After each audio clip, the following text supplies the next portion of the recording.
Bonjour les enfants, c'est Monsieur Robin de la classe de CM1.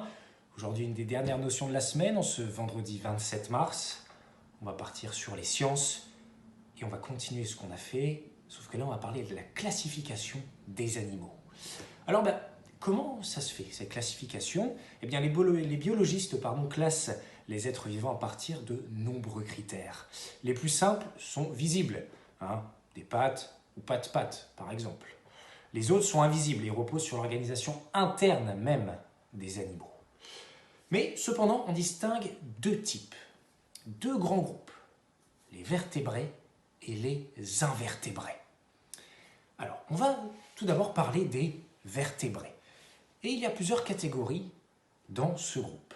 Tout d'abord, nous avons les mammifères. Donc, je mets les caractéristiques avec un exemple de mammifère sur cette vidéo.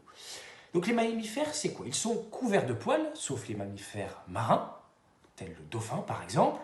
Ils ont une température constante. Ils possèdent 4 pattes, encore une fois, sauf les animaux marins. Ils respirent par des poumons. Et enfin, la femelle allaite ses petits. Deuxième catégorie, dans le groupe des vertébrés, nous avons les oiseaux. Voilà, ils sont couverts de plumes. Ils ont une température constante, ils ont 2 pattes, 2 ailes, ils respirent par des poumons et la femelle pond des œufs et les couve.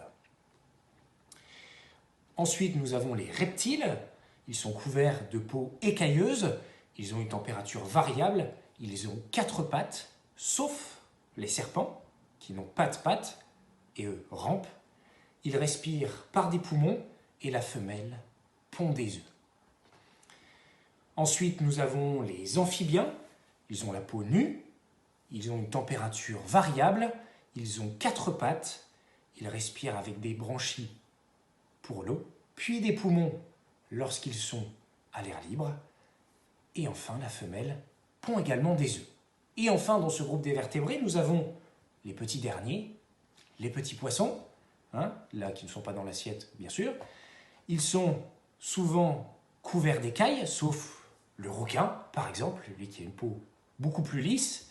Ils ont une température variable, ils possèdent des nageoires, ils respirent par des branchies et la femelle pond des œufs. Donc voilà, petit récapitulatif, les enfants. Ici, dans le groupe des vertébrés, nous avons donc les mammifères, les oiseaux, les reptiles, les amphibiens et les poissons. Maintenant qu'on a vu un petit peu les catégories de ce groupe de vertébrés, on va partir du côté des invertébrés, où là, il y a seulement 4 catégories. Nous avons tout d'abord les insectes.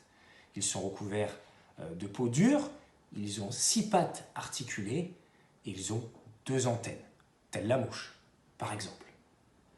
Enfin, nous avons les arachnides, les grosses araignées, là, comme ça, qui possèdent 8 pattes. Nous avons ensuite les crustacés, qui sont recouverts de peau dure ou d'une carapace. Ils ont 10 pattes articulées, ils ont également 2 antennes et ils respirent par des branchies. Et enfin, le tout dernier, ce sont les mollusques. Ils ont un corps mou et certains ont une coquille. Voilà un petit peu pour ces 2 catégories, les enfants. Je vous envoie bien sûr la trace écrite, quelques questions sur ces 2 groupes, vertébrés, invertébrés. Mais ne vous inquiétez pas, s'il faut en rediscuter cet après-midi, si vous avez des questions par rapport à ça sur le live à 14h30.